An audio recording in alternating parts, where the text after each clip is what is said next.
Hey, true believers, it's Englentine here with a review of Action Comics 1001. It comes with these 9 covers. It's just like on the inside. The inside is an anthology book, so some are good, some are bad, some are meh. And I'm going to review each of the stories individually. I'm wondering, though, after 1000, how many people are going to care? But then again, Bendis is coming on, and I know a lot of people are curious about that. So anyway, let's get started on these stories, see how they do. The book opens with the story From the City That Has Everything by Dan Jurgens and Norm Rapmund. I hope I said that right. It looks right. Anyway, this basically, we start off and Superman's out in space fighting the Khunds, who every so often just want to take a shot at Earth. He even mentions that. But it's Superman Day, and people want to celebrate Superman. Lois Lane is insisting he stays there and listens. And this is basically a testimonial where people stand up and say, this is how Superman saved me, this is how Superman saved me. It makes him uncomfortable. It's kind of cheesy, definitely a schmaltzy ending. Not the best beginning, however, it's not a bad story. It's good, it's interesting to hear the testimonials, it's fun, but holy crap, it's grade A cheese. Next up, we have Never-Ending Battle by Peter Tomasi and Patrick Gleason. It's basically, we got him fighting Vandal Savage, but that isn't even anything having to do with the story. It's just a catalyst. Really what this is all about is having these full-page spread things about just Superman in past incarnations. Really. You go through this right here where you have Dark Knight, his golden age. You even have him in his black uniform fighting Mongol. It's all about talking what's important, the importance of Superman's family and everything like that. I love this for the art. The story is okay. After that, we have An Enemy Within, written by Marv Wolfman and Kurt Swan, drawn by Kurt Swan. I love the fact that they did this. It even has credits going back to an original story that was written. It is so... I like this story because it's not a Superman story. It's a story about how Superman sees humanity. Very entertaining, very enjoyable, short to the point, and yeah, like I said, I thoroughly like this one. It shows us why Superman is Superman with or without his powers. Next up, we have The Game by Paul Levitz and Neil Adams, and my gosh, this is so much fun. This is the most Silver Age comic book you could ever get without paying full Silver Age price at a comic book shop. It is just thoroughly enjoyable. It's a short story. It's only about 8 pages long. Superman and Lex Luthor meet up to play a game, and of course Luthor has his own ideas of how it should go. Thoroughly entertaining. I mean, wow. The story structure is so much like a Silver Age story. It should have Kurt Swan art on it. Seriously, this is just so good, so fun, so entertaining. For as much as The Game was a Silver Age story, The Car, written by Jeff Johns and Richard Donner of all people, drawn by Oliver Kopel, is a Golden Age story. And it works in the fact that we have a brutal Superman. Not that we see scenes of brutality, it's just what is described is something that modern-day Superman wouldn't do right now. It's very short. I don't think it hits the emotional impact that it wants to. However, it is still a decent look at the Superman of the time. Loved the art. The art is just impeccable in this one. Next, we have the 5th season by Scott Snyder and Rafael Albuquerque. So this is a conversation between Lex Luthor and Superman. Kind of talks about Lex Luthor's childhood and who he is and why he does what he does, and a fateful moment that made him think a little differently. And it's interesting. It's not an amazing story, but it is a good one, and it does give us some insight into the machinations of Lex Luthor.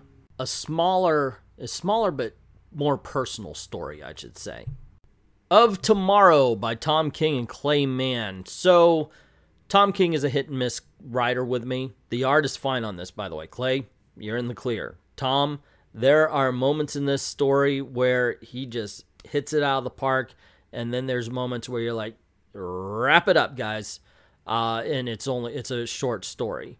It's talking about a dead Earth, and he's talking to Ma and Pa Kent, and that's it. So really, what are we supposed to be feeling bad about? He lost his parents or the fact that the Earth is dead? It really doesn't answer that, and in the end falls a little flat. 5 Minutes is a story by Louise Simonson and Jerry Ordway. This is the era of Superman that I truly love, the 80s, 90s, when John Byrne took over and right after. That was my favorite time for Superman. I really think the stories were strong. This one, however, is a little bit generic. It talks about basically the duality, Clark Kent and Superman, and how he has to deal with both. I wish it was a better story because of how much of a fan I am of these two Superman creators. Usually I'd be singing praises, but this one, it's just fair to partly middling. Action Land by Paul Dini and, my gosh, I'm going to mess this, Jose Luis Garcia Lopez. Come on, guy. You get 2 names. Anyway, this is one of those stories that make you go, oh, okay, this is why you're Paul Dini. It's a lot of fun. And the ending, the twist at the ending just made me go, what? Oh, that's so cool. I like this. Very entertaining story. A lot of fun. It's one of my favorites of the book. Hands down. Easily. Faster Than a Speeding Bullet by Brad Meltzer and John Cassidy. This whole story takes place within just the span of a second. And it's Superman trying to fly fast enough to stop what he knows is going to be a woman getting shot in the head, and he's worried he's not going to make it, and that's what it is. So when he finally, gets there, it's something. This is a really good story. It really works. I felt exactly what they wanted me to feel. I felt inspired. I liked it just for it making me love Superman again. Finally, we have The Truth by Brian Michael Bendis and Jim Lee. And in the immortal words of one Bluto Blutowski, holy shit! Yeah, oh my god, really? This is how we're going to be introduced. Wow, we're worried, and I gotta say, he delivered, okay? He freaking delivered on this story. First of all, it's exciting as hell. Second of all, I love the humor about these shorts on the outside. The shorts are back, ladies and gentlemen. And third, okay, I'm not quite sure. I'm really in with the ending and the cliffhanger, but wow, I do want to know where it's going. So for me, so far, B&B is it's looking good, guys. If this is any indication what we're going to get in the Superman titles, it's in good hands. I am hoping. Can we have Jim Lee as artist as well? Like I said, this kid has a future in comic books, and he should be doing more. I liked this story. Is it my favorite? I don't know. I'd have to think about that, but it is good. Anyway, that's my opinion on the book. What is yours? It's an anthology. There were some great ones, there were some good ones, and there were some that were just okay. And that's going to be an anthology book. I'm very happy to say that none of them were bad, though. How about you? What did you think? Were there any bad ones? What were the good ones to you? What were the great ones? Which ones just left you flat? Let me know in the comments below. Also, if you like this... Oh, and I also want to know what you thought about the debut of Brian Michael Bendis on Superman. That is a must. If you write anything, even if you suck, oh, and Brian Michael Bendis this, I want to hear that.